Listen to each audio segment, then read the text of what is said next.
locomotive will be switched off, will be shut down, and so we have to push the train up the hill. That means it's a curse, says Eternal Abyss. That means I thought it was my network, but seemingly not. So did the thing actually cut out, or is it still running for you guys? Or did it start anew? At any rate, I see you again. I just saw that I have 0 viewers at the moment. But it still tells me that I am live. So if you... Oh, we're back. So did we cut out, actually? How long have we been cut out?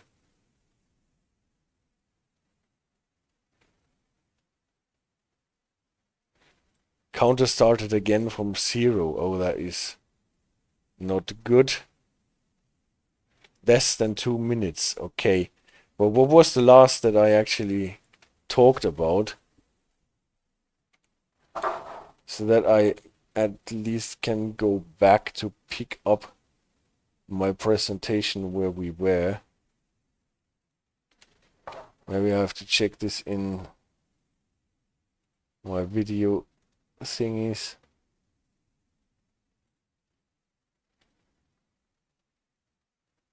Yeah, I can see. Okay, guys, I have to...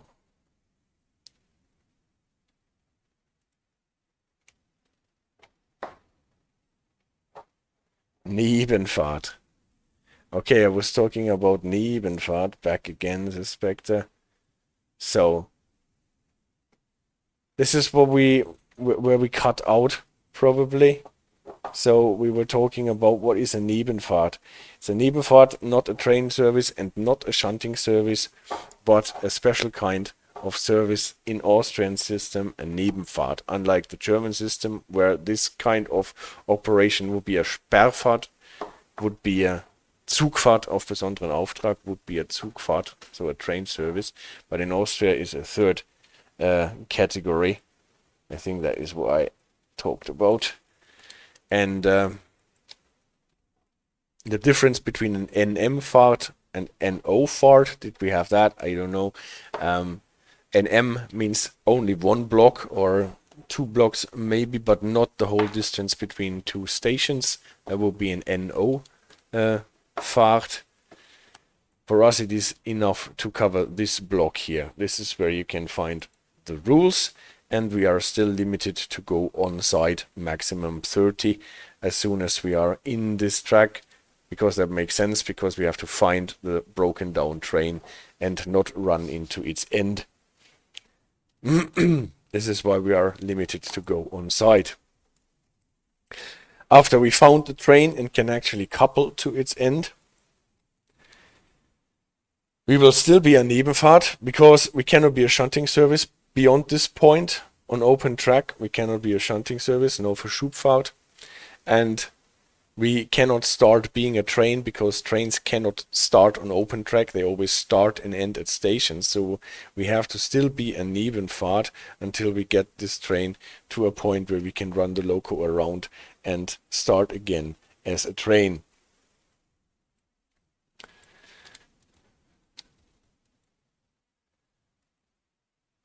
But in addition to that, we are not only a Nebenfahrt, but we are now also a pushed train, because our working locomotive is at the end. The locomotive at front is out, does not work, is shut down.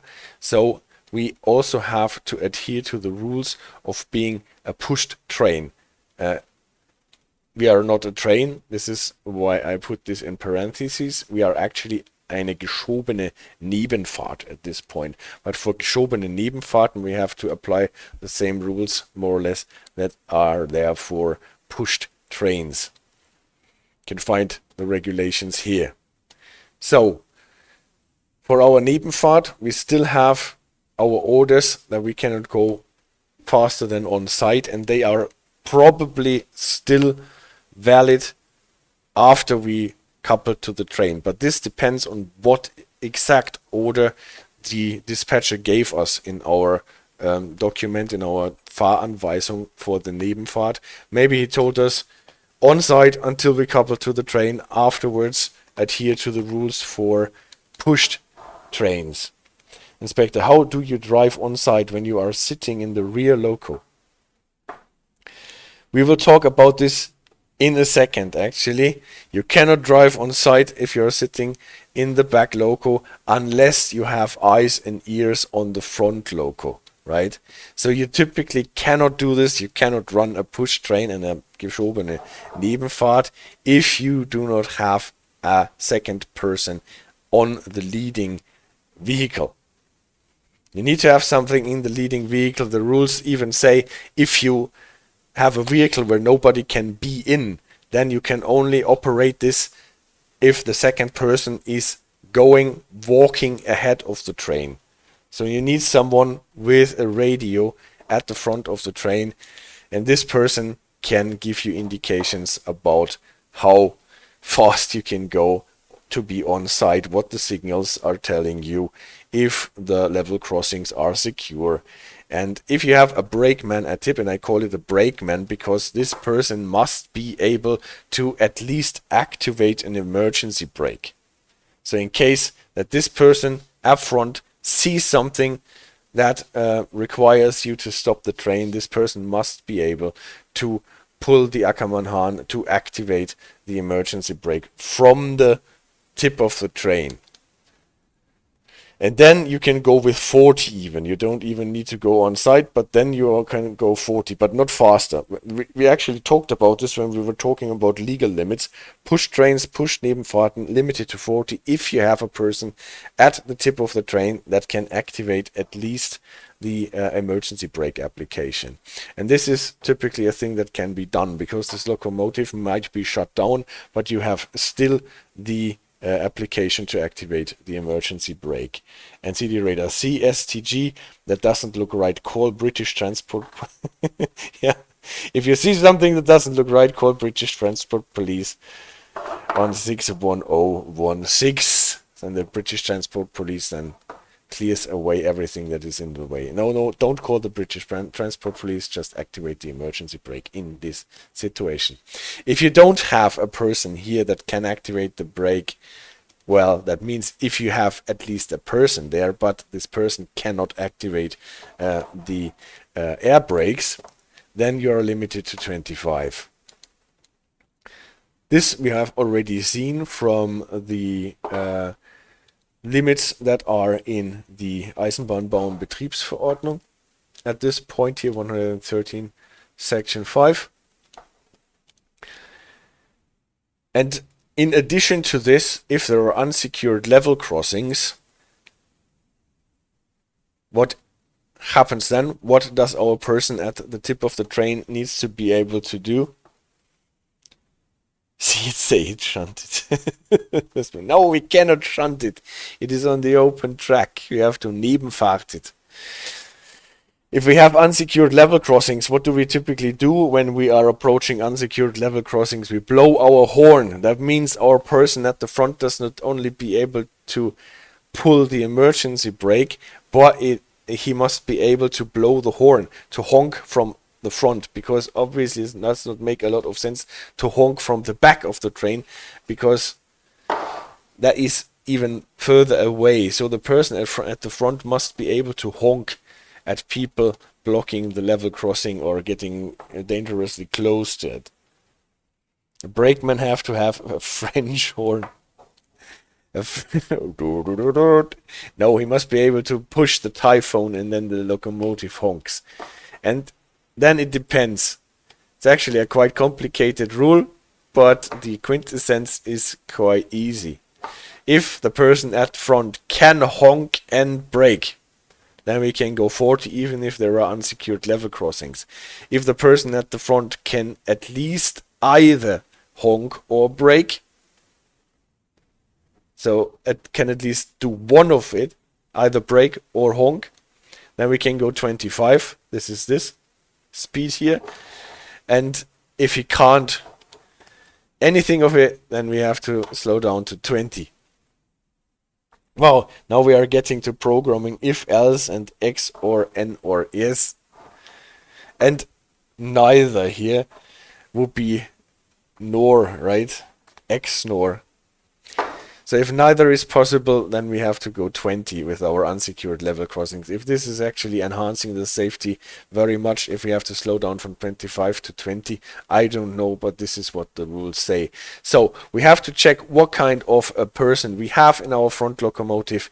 Typically, our Baureihe 111 should be able to honk and to brake. So after connecting, it should be able that we go with 40.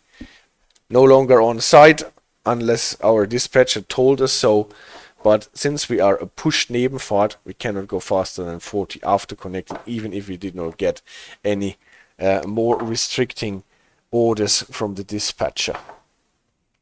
And Juniper says, does the Krokodil have space for the brakeman at the front, or will they just sit on top of the front? Well, we don't have a Krokodil at the front here because we have a Baureihe 111 at the front. And a trained woodwind musician in the front works best. Well, I'm not so sure if a bassoon player at the tip of the train can actually warn people properly. It should be a more annoying sound. So the Krokodil, if the Krokodil is at front and the other one is pushing, then I guess there is enough space for the brakeman at the front in the cab. Enough of our presentation. Accordion. Yes, maybe an accordion.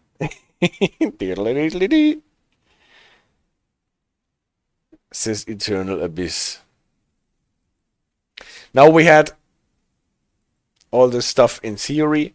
Group exit signals, Ersatzsignal, Vorsichtssignal, Nebenfahrt, pushed trains.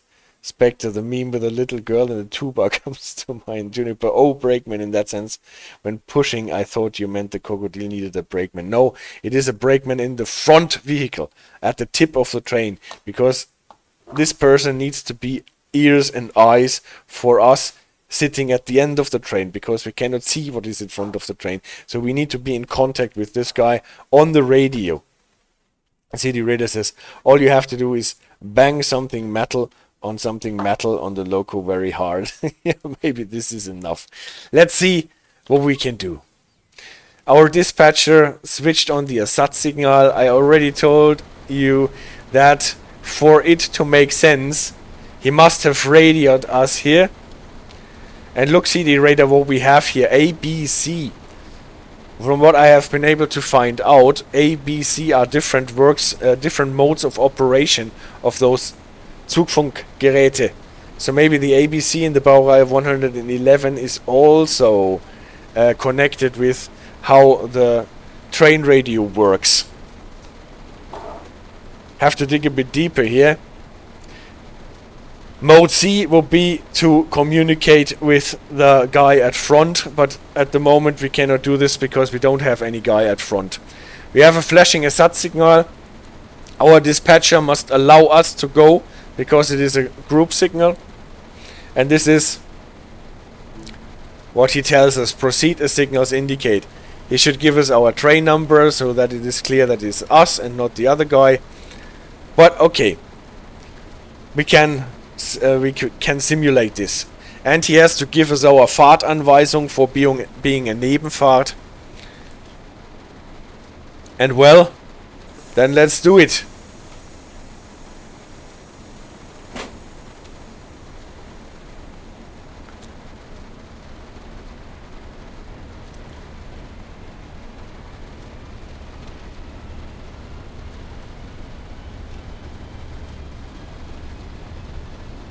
So even if the Ersatzsignal would have turned off already,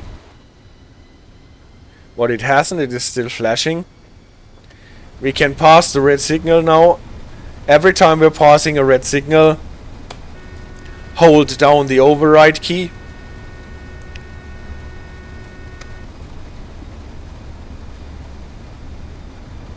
And now we have to go on site. That means we have to be able to stop. Here at the right, you could see the Verschubhalttafel. Oh, photo mode is slow today. So this ends the area where we can be a shunting service. So beyond this point, there is no shunting service.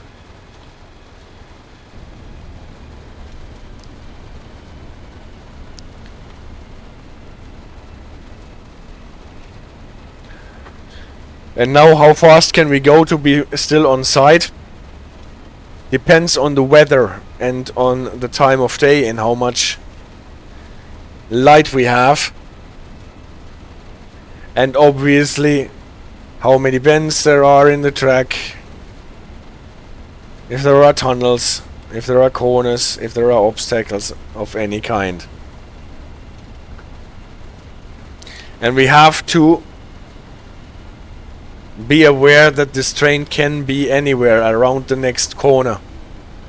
Because in real life we don't get the indication that it is 1.7 kilometers away still. We have to drive and make sure that we always can stop without running into the back of the broken down train. Otherwise they have to send up a crane, and that makes it even harder. So when approaching a corner like this, we still have to slow down even more.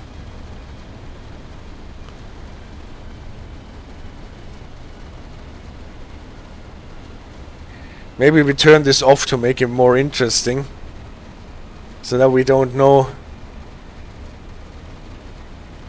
when we will be getting to the train. Well, what if part of the train breaks down in a tunnel? Well, operating rule wise, signaling wise, it is the same problem, right?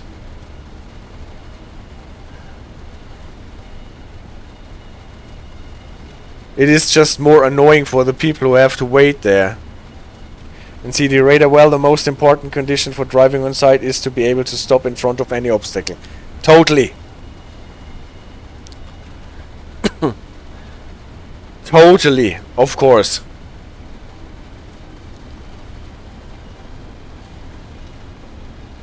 But that means that you know how much track your train needs to actually stop, right? And to estimate this, you have to look at the track conditions.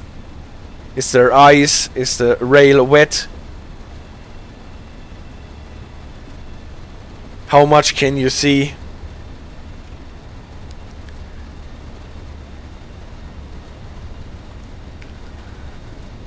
If there is fog and rain, then the distance that you can oversee is shorter, and that means you have to be slower.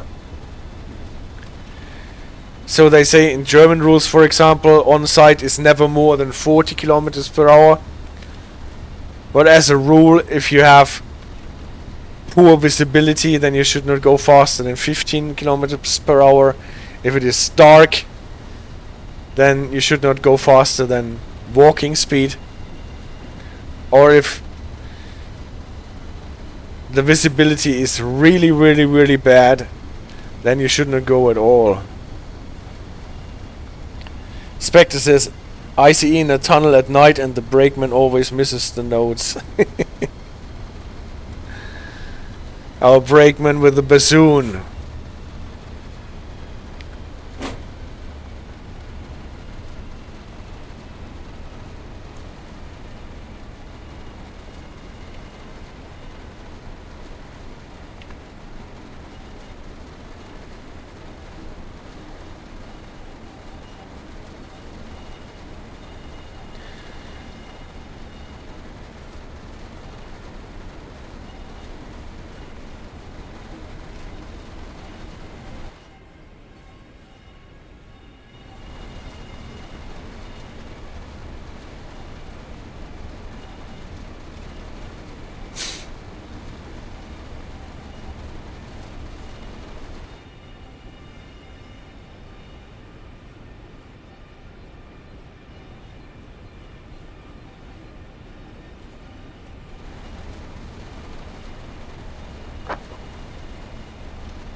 Maybe the dispatcher ordered us also to use the Achtung-Signal.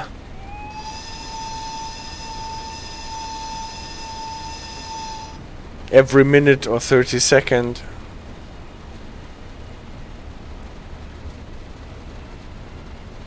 Now we see a bit more track, we can go a bit faster.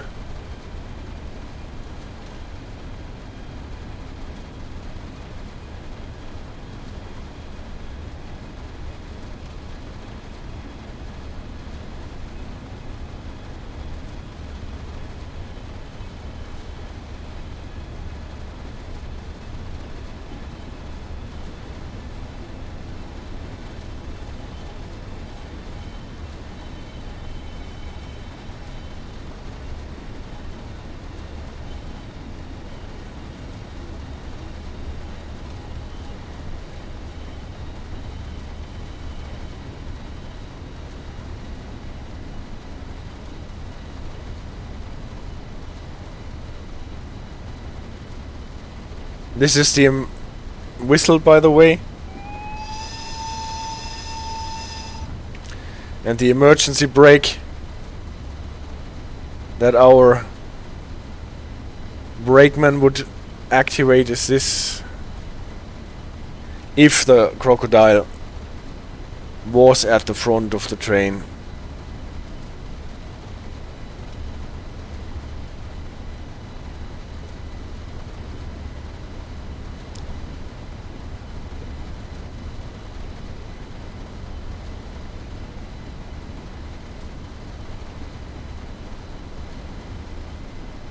Juniper, isn't it a bit slow, this on-side speed, when you're running a light loco that can brake fast? Maybe. Maybe I could go faster.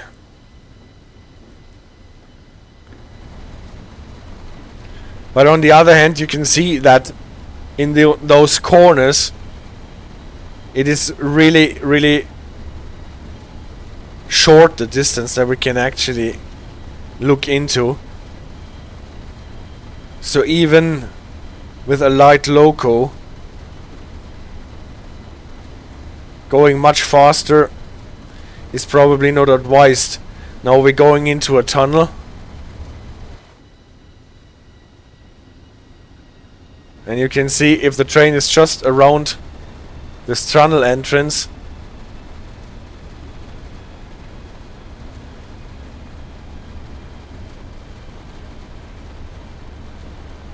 it's hard to slow even a fast loco in a light loco in the incline.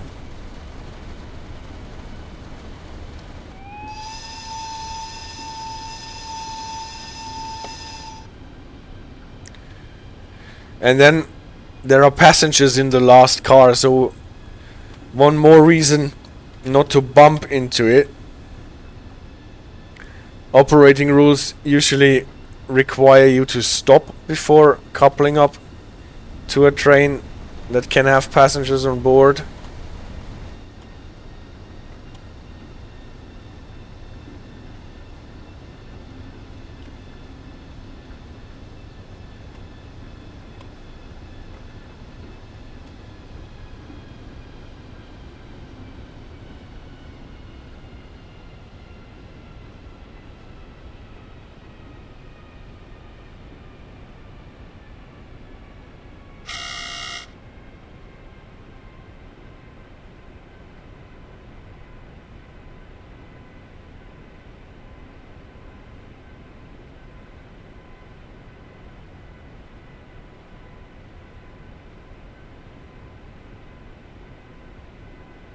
So, a nice gallery where we can traverse before we get closer to our train.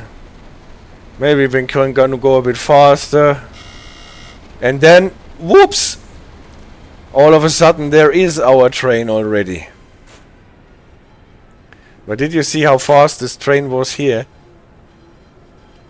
Lurking behind the corner. Going much faster than what we did. And we probably just run into its back.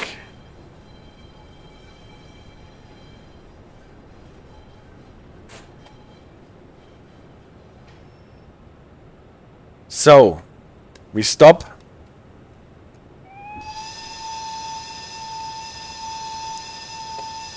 We warn the guys on the train that we are here and that we want to couple up. Great spot to break down, isn't it? And to do coupling moves. So not to be pushed back by the train, we will probably... And now I want this back on so that you can see what I'm doing. I want to have a bit of brakes on.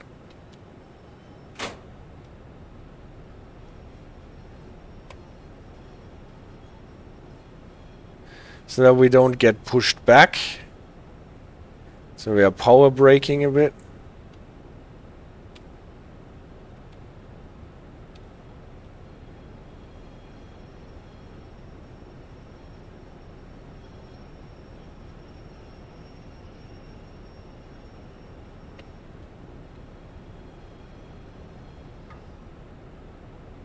So, now we touched. You can't see it on the left buffer, but on the right buffer we touched. Now we have to couple. And now one very important thing if we do stuff like this here. We stopped our train with a loco brake. What is totally okay, because the loco brake can hold our locomotive, our Krokodil, in place. No problem at all. But what is with our train brake? It is set to running. Just imagine we leave it like this and connect this train to our locomotive. Maybe the guy at front has already shut down his locomotive. That means his brake valve is at shutdown. What happens if we connect the brake pipe to our locomotive here? Our brake valve for the train brake is at release running. That means our locomotive is filling the brake pipe of this train. The brakes on the cars release, and then everything is only held by our loco brake. Maybe not a good thing if we are sitting in an incline like this. So before we get out and connect this train to our brake pipe, put this thing into full service so that we are not creating a runaway train, because if we are outside and then the train is running back to Innsbruck without us, this does not help a lot.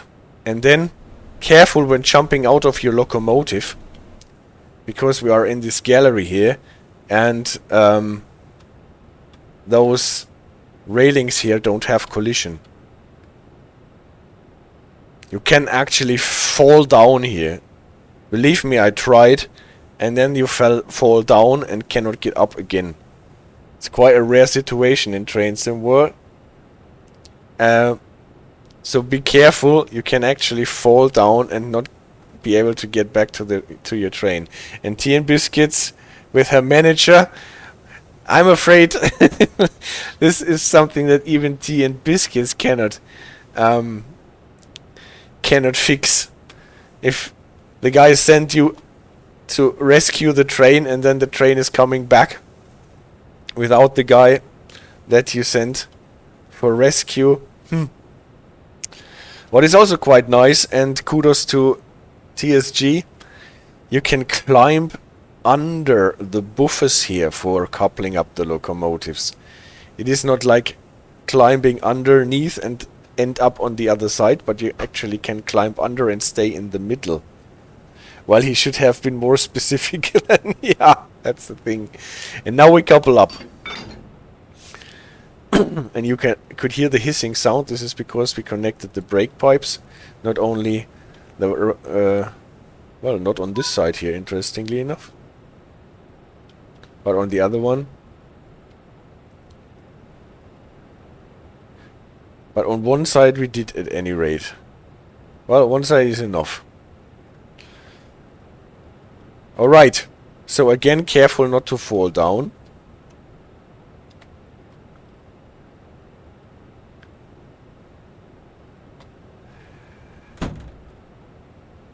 And now we are in the situation of the geschobene Nebenfahrt, pushing the train upstairs. We are supposed to switch off the lights. Slowly push the train to the next station. The driver on the front will keep an eye out for any problems. Ah, that's reassuring. The driver on the front will keep an eye out for any problems. The driver on the front is our brakeman, the one who can sound the horn and can activate the emergency brakes if necessary, and is connected here on Betriebsart A with our radio, so that he can always tell us what is the problem. Now I assume we are no longer required to go on site. We can go 40 because we have a guy at front, the driver of the broken down locomotive, that can activate an emergency brake and can honk even if there were level crossings, but there aren't. And the coupling chain is not on the hook now, Juniper says. Let's check this out. Well, it's the other thing. I think there was the coupling chain on the hook. It is. The thing is, you always have two... Oh no, it is not. It is actually sitting next to it. This is probably because they were in a bend. So this is actually a bit of a animation problem, as it seems. And we did it the wrong way, by the way. Typically, both ends have a hook and have a screw link thingy, and you should always use the screw link part from the car to attach it to the hook on the locomotive, not the other way around, because if it breaks, it is cheaper to have the car repaired than the locomotive. Not because it is more expensive to buy a new screw link thingy, but because if the locomotive needs to be in the workshop, then you lose more money than if the car is in the workshop, because the locomotive is the more valuable part. This is why you should not do it like this, but the other way around. You should use this screw link thingy and put it on the hook on the locomotive. And obviously you should put it on the hook and not next to it, but let's say it is in the hook here. Well, but back to our thing. The scenario just told us that we can rely on the driver at the front locomotive to look at the signals. And we can say, okay, great, there we have this guy. And we can rely on him. Let's check out, let's just see what he looks like or what she looks like, so that we can really trust him. Ba bum bum bum, bum bum bum bum. There is actually no one in the front cab, so the scenario is deceiving us. No one here. This does not work like this. They should have put in someone. Yeah, let's trust this. We actually have to pretend someone is in here, because otherwise we couldn't do this. We cannot just blindly push up the train like this. Yeah, if we can't have anyone in the cab, then someone needs to walk ahead with a radio. So let's say, Hank, is that you? Yeah, it's Hank, because we can never see Hank, right? Well, let's pretend Hank is there and he's talking to us via the C channel. On the brake again. Yeah. Well. Careful when starting the train. Release the brakes.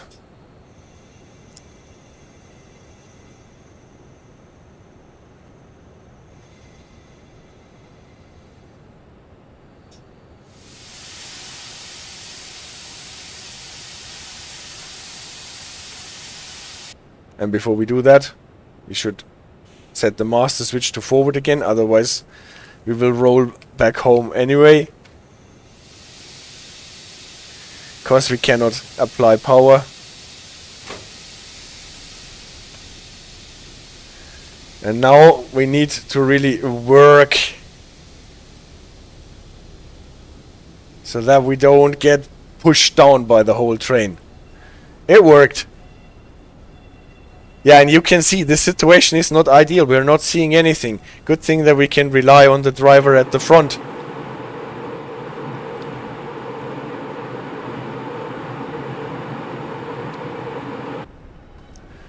And we can go now with 40 to Hochzirl. Oh, then this wasn't Hochzirl. What was the other thing that we ran through? Ah, this was the other word for juniper, right? Spectre told us. But I have forgotten what the name of this station was.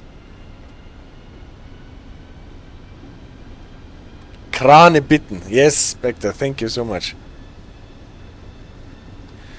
So this was what we passed before we got here.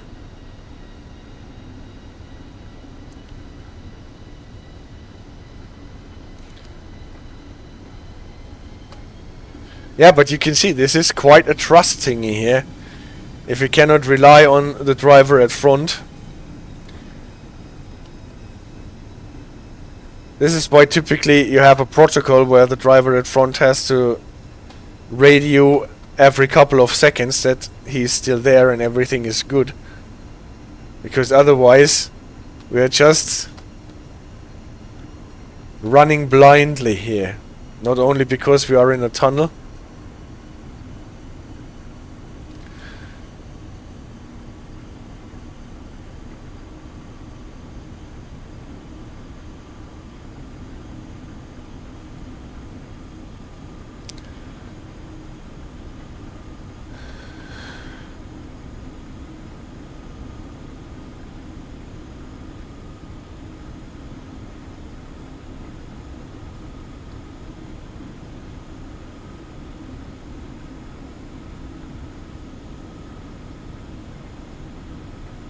For situations like this, multiplayer would be so great.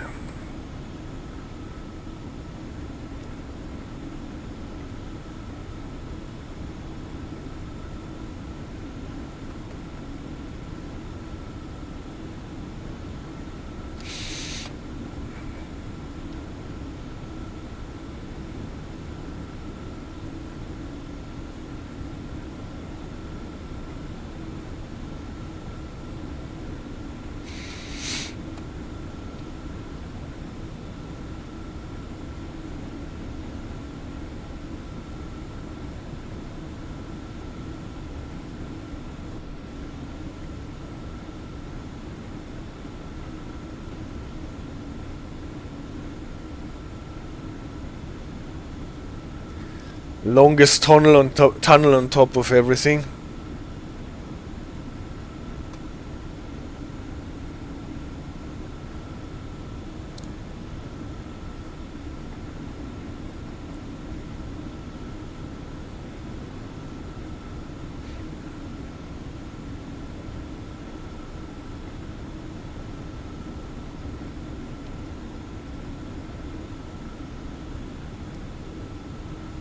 Let's check how long we are actually, 140 meters.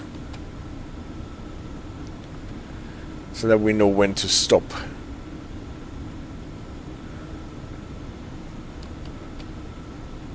If we make it in one piece to Hochzirl.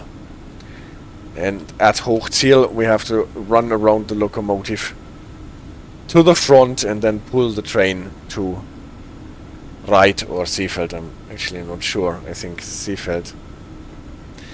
Up the whole grade.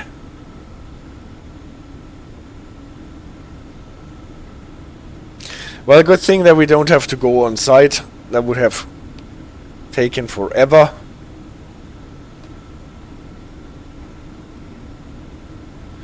And we are out.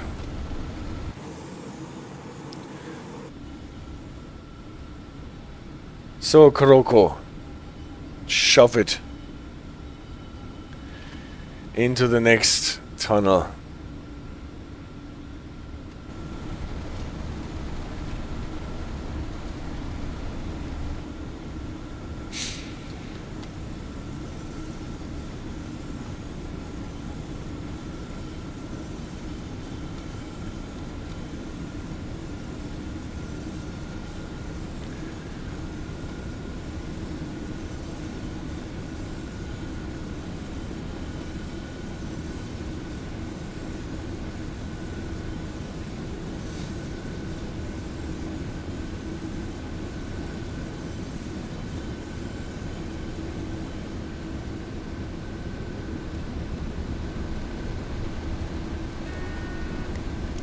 40 announced. Good thing that we are driving not faster than 40 anyway.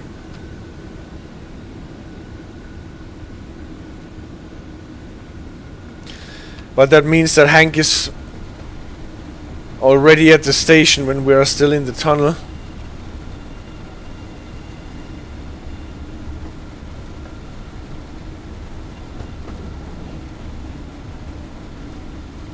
Now we can actually see the signal.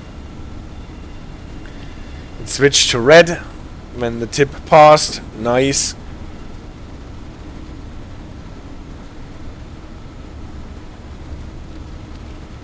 Normally we typically would have to switch off the Indusi here, I think. Because it should still have stopped us. But this is what the... Yeah, Spectre, you're totally right. This is what the game did for us. Let's assume we kicked the Indusi Störschalter. I meant to do this, but I forgot. The game does not require. And now I have to prepare for stopping.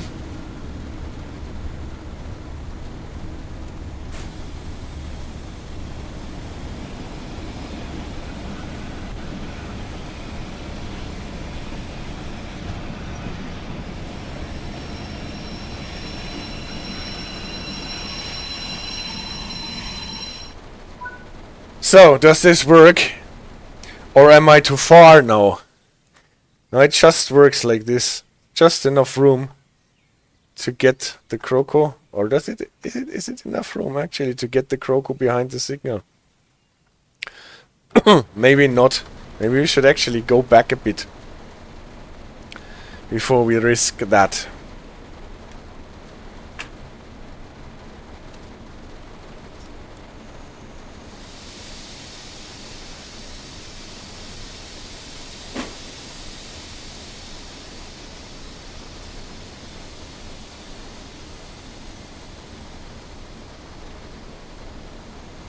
Let's move the train back a little bit. Otherwise, the scenario might fail.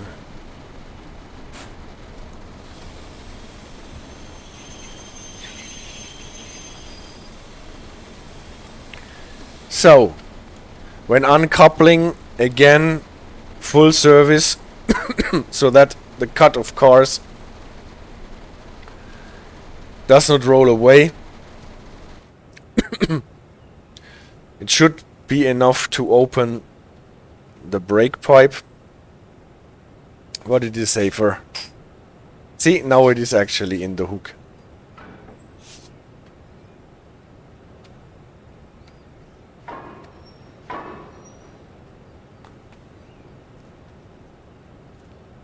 Now Indusi needs to be turned on again.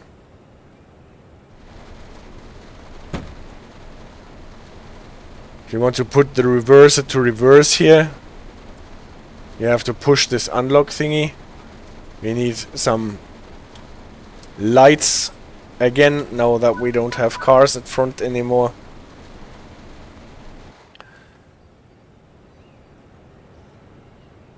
And now we are running around.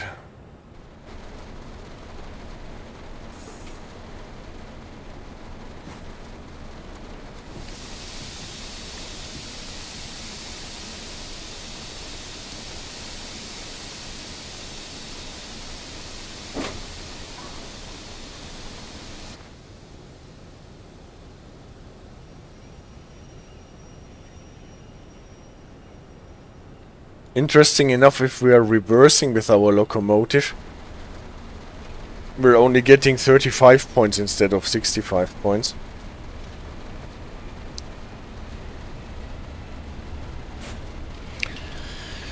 Now we are probably no longer a Nebenfahrt, but now we are shunting again. We are a Verschubfahrt. Even though we're getting a green light here.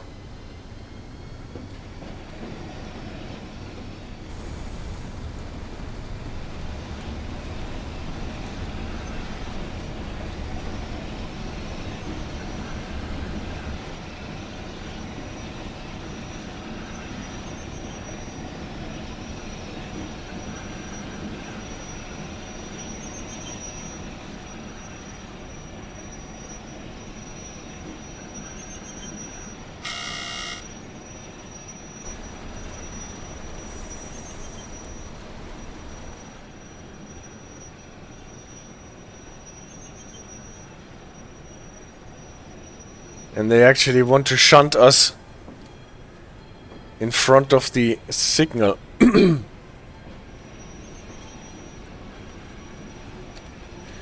Don't know if this is actually necessary when we're doing shunting movements, but, well, this is what they want to do. This is why they move us back so far, that they can let us in with this signal again.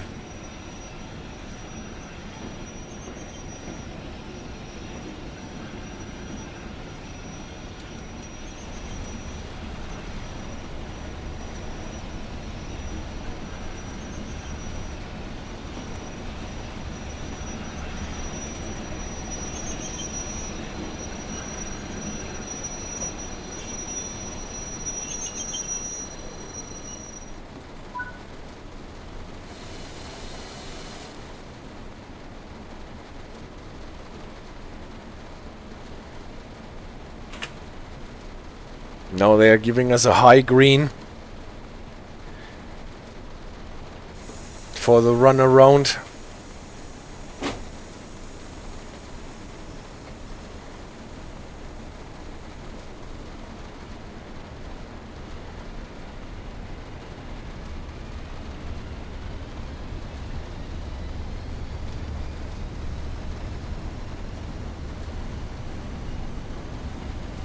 That means we can pass our train with 60.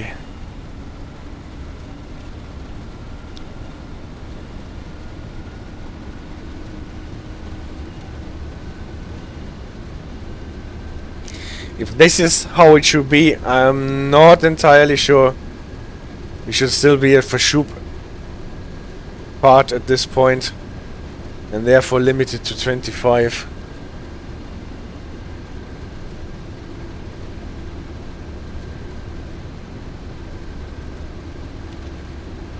Here's our train again.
Alright.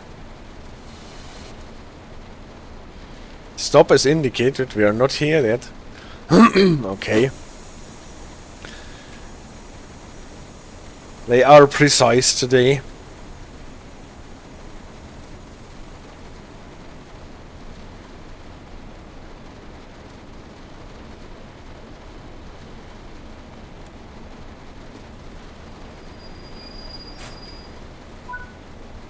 Good. And now we're coupling up to our formation again. That means we are reversing and coupling to the front of our train. First to the middle, then push the button, then reverse.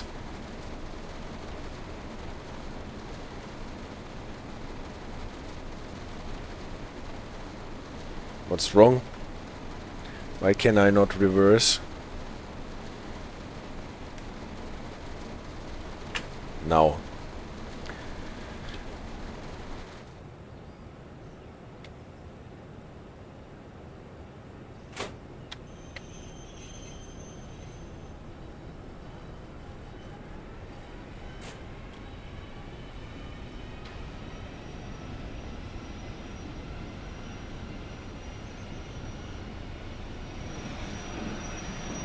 Oh no!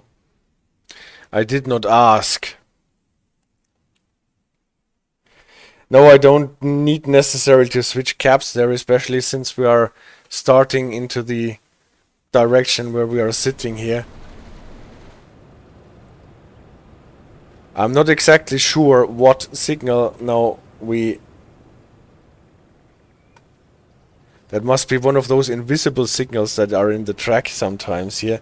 Oopsie, yes, right. Look at that. Do you see any signal that prohibits us from going into this line? Because there is none to see.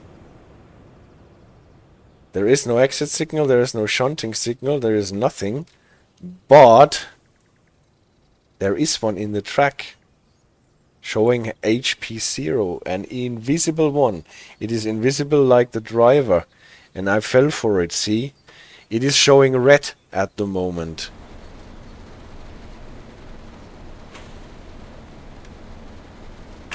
They have those invisible signals to control the traffic here in the non-signaled areas, but this is sometimes a bit hard to see. So as a rule, it is never a bad idea to contact your signaler if you're going into the opposite direction. So if you're switching directions, contact the signaler and wait for him to tell you. It's not answering now. Now it switched. Did you see? It switched from red to green. And now this invisible signal is showing SH1 and not HP0 anymore. So don't fall for... Yeah, the switch was not set. Now it is set. Hopefully. This is what it is connected. I cannot switch it by hand, but now it is set. And for controlling this with the automatic dispatcher, they need those invisible signals, obviously. Can be a bit frustrating. That's why it's red, I think, because you should notice that the switch is not set correctly and stop. Good point. So this is actually the only indicator that you have from what you can see in the game. And you can only see it if you look at the points, because there is no switch signal. So if you don't look at the points itself, you won't know.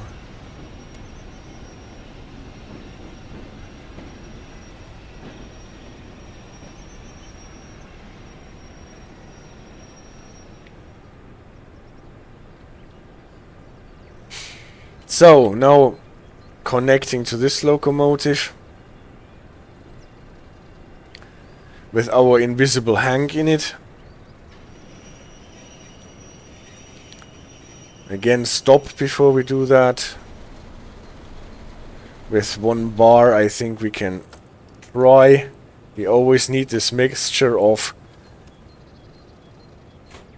propulsion and brakes, so that we don't get pushed away by the buffers again, but stand like this.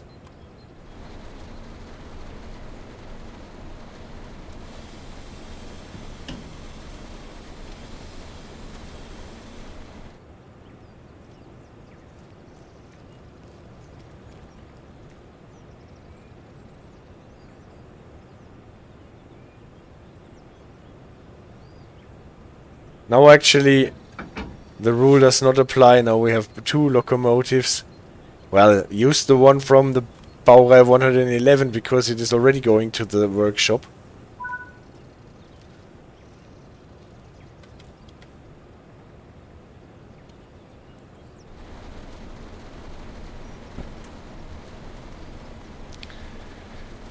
Turn off our red lights at the end because now there is a train coupled to it.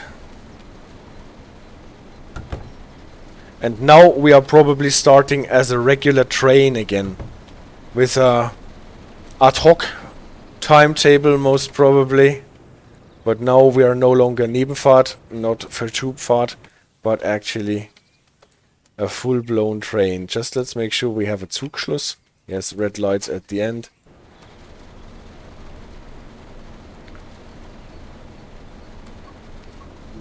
Ask the dispatcher again, because it's a group exit signal. We can't be sure that we are allowed to go. It is totally possible that the green light is for a train that is coming without stopping and is supposed to pass us by. But no, dispatcher said we can go.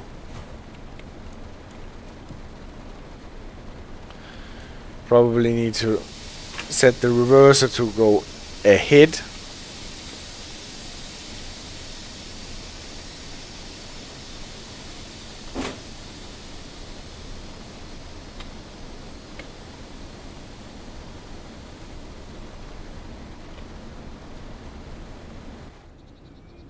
And again the Kroko has to pull the whole train. But now at least we can run from the tip. The rules for pushed trains and Nebenfahrten no longer apply. And we can go full line speed. We are a train again. No Nebenfahrt. And all is well that ends well.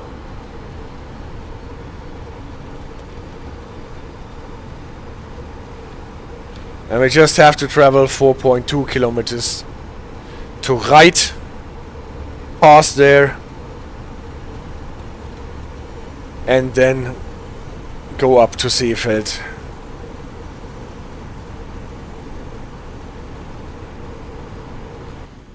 At the beginning, not too much power to stretch our train properly,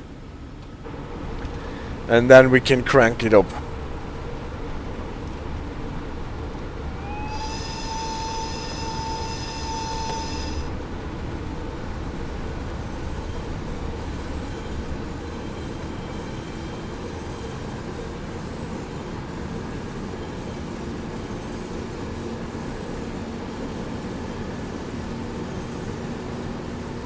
Have some light.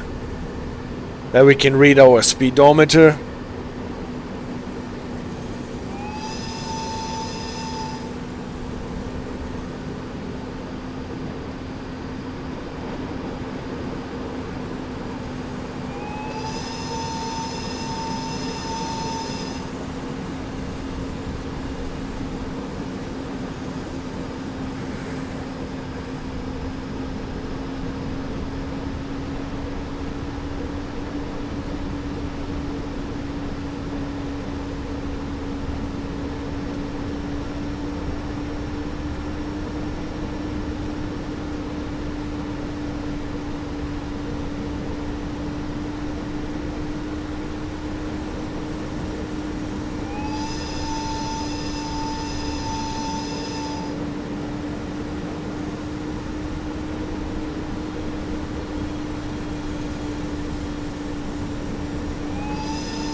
Tunnel honking.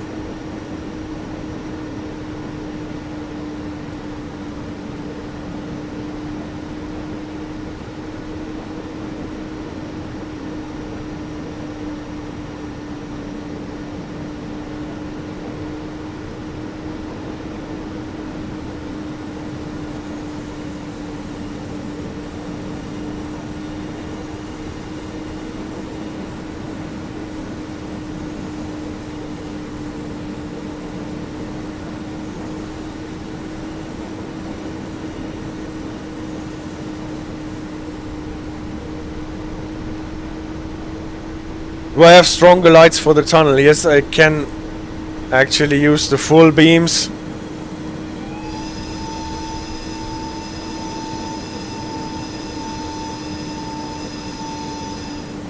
So that works much better than half beams.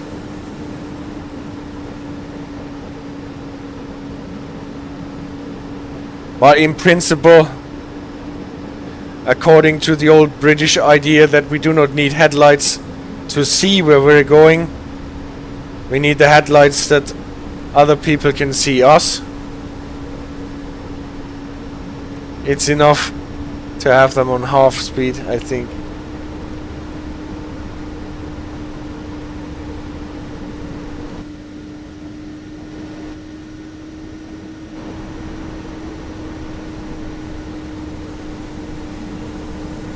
Interesting view. Ah, we did not use the train heating. We want to turn on the train heating. We have to set it to 1000 volts and then push this button that is hidden behind this stand, and then it actually provides some heating for our passengers.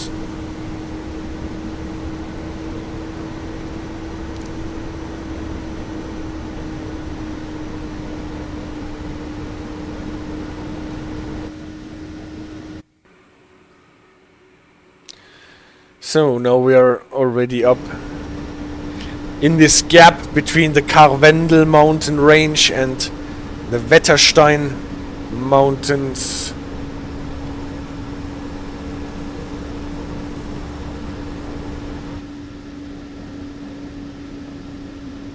And the beautiful Alps. Halfway to Slovenia abyss.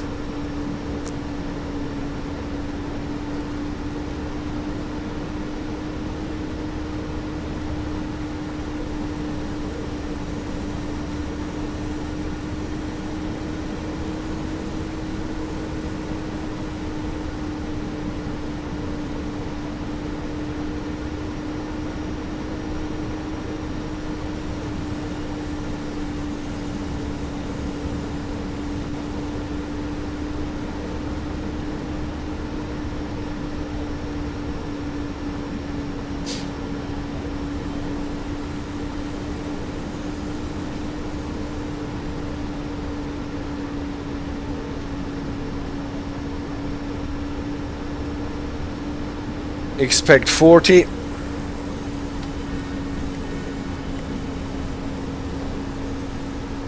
No magnet either.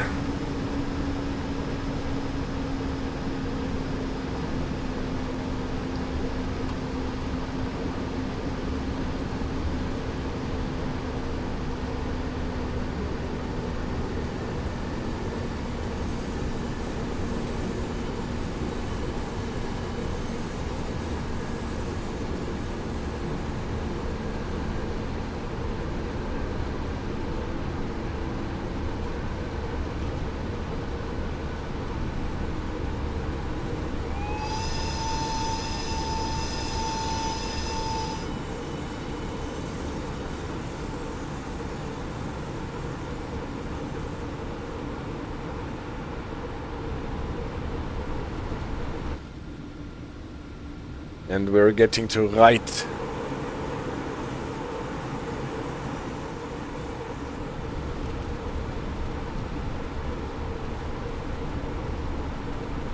With the little church.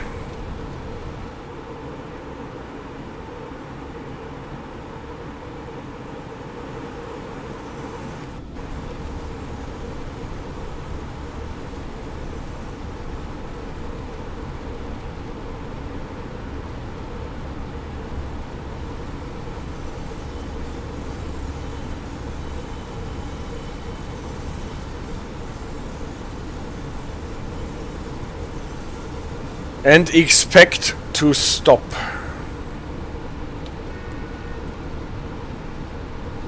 So does anyone find this confusing that we just passed a signal that told us expect to stop, whereas the exit signal is actually at stop? Well, okay. But you can actually find situations where you get an expect to stop when entering an area, even though the exit signal is green. If it is a group exit signal, because you still have to stop. Because you don't know whether it is your green signal.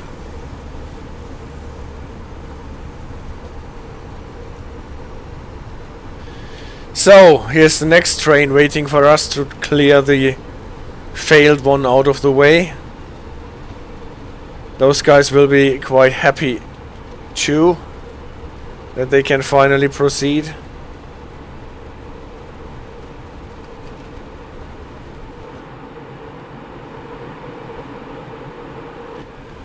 And we have to be cautious because we have to expect to stop. Around the corner.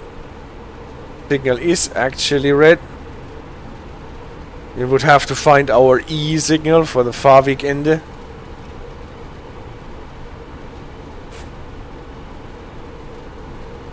But maybe it will switch.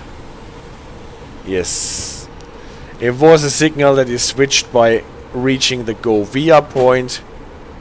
And it is allowing us to go on. Again, some guy who wants to sell viewers. No.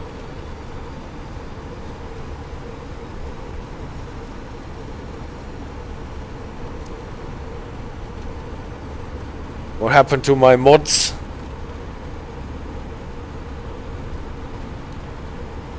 Then I will deny myself.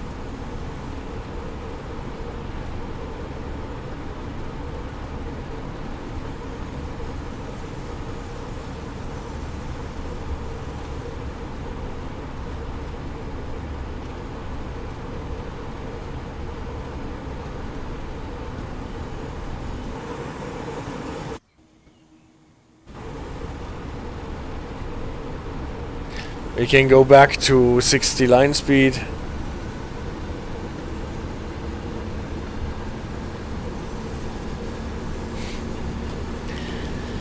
To tackle the last 3 kilometers to Seefeld in Tirol.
Expect 40 for Seefeld.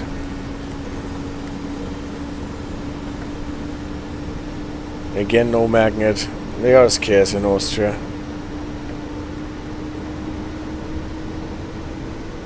Now we're getting almost in the decline.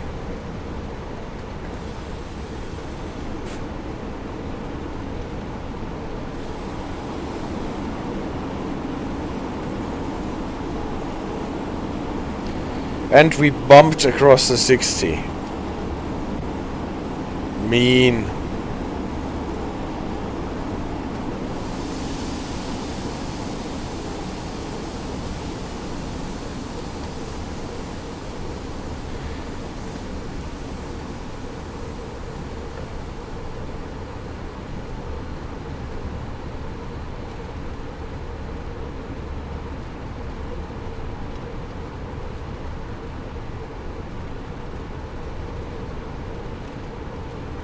At the entry signal, expect to stop. Yeah, and this time it is our final destination.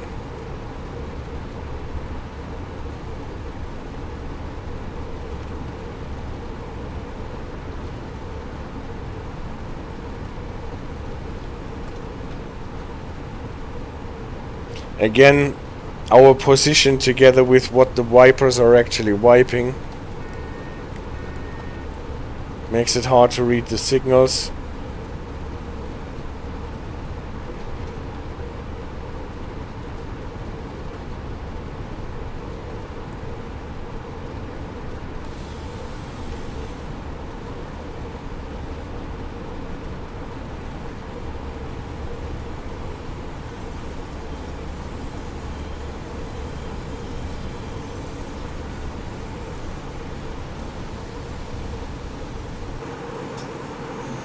And this is Seefeld in Tirol.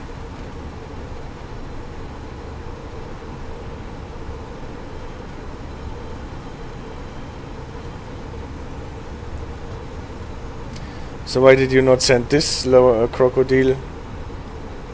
Could have pulled it in the first place. Well, but look how many trains are actually waiting for us to get this broken down train out of the way.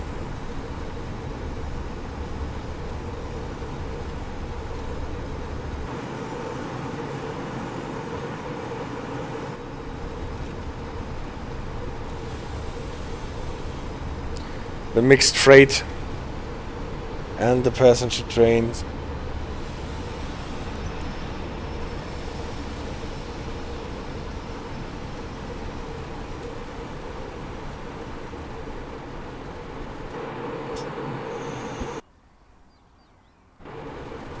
And people are safe, almost. Can finally go to their dinners now at 7:52, maybe not. Have their breakfast at Seefeld in Tirol.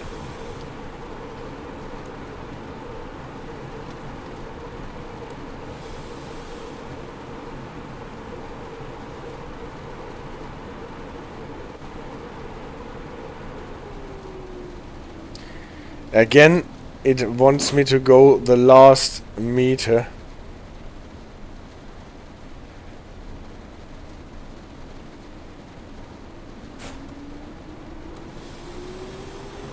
Südtiroler Platz, the city radar. Good job! Shut down the loco, then it's time for a coffee break. We will return the loco to Innsbruck later. Okay. Then let's shut it down. We put the loco brake to hold. We put the train brake to shut down. We cut off the brake key.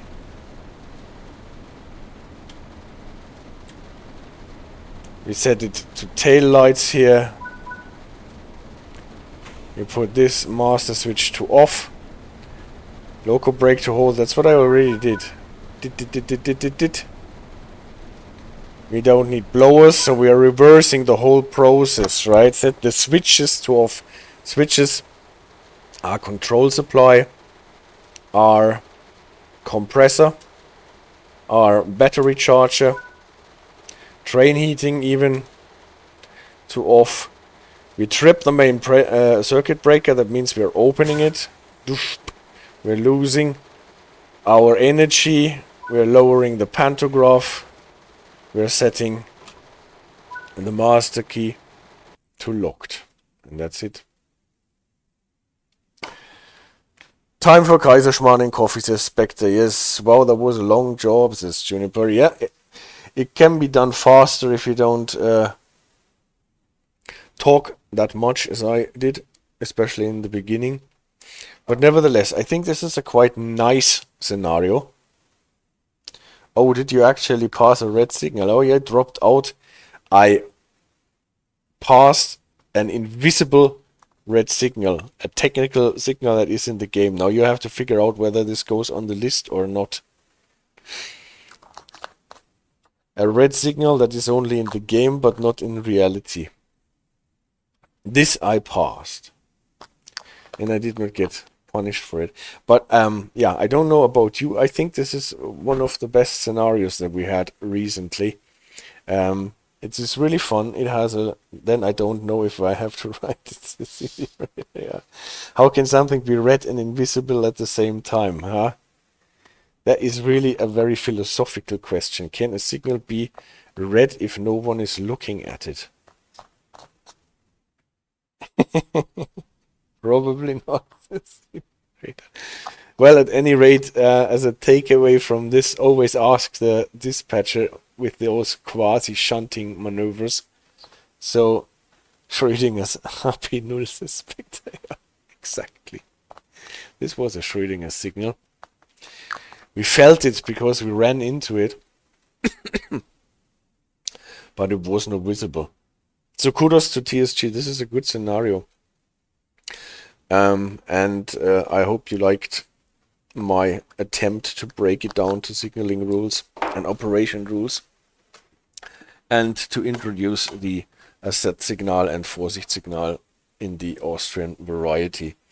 Again, on Tuesday, I will be doing an unboxing stream for the Frankfurt S-Bahn DLC that should be released, from what I've read, on Tuesday, 5-ish, and at the normal time at 8 Central European Summertime, 1900 British Summertime, 1800 UTC.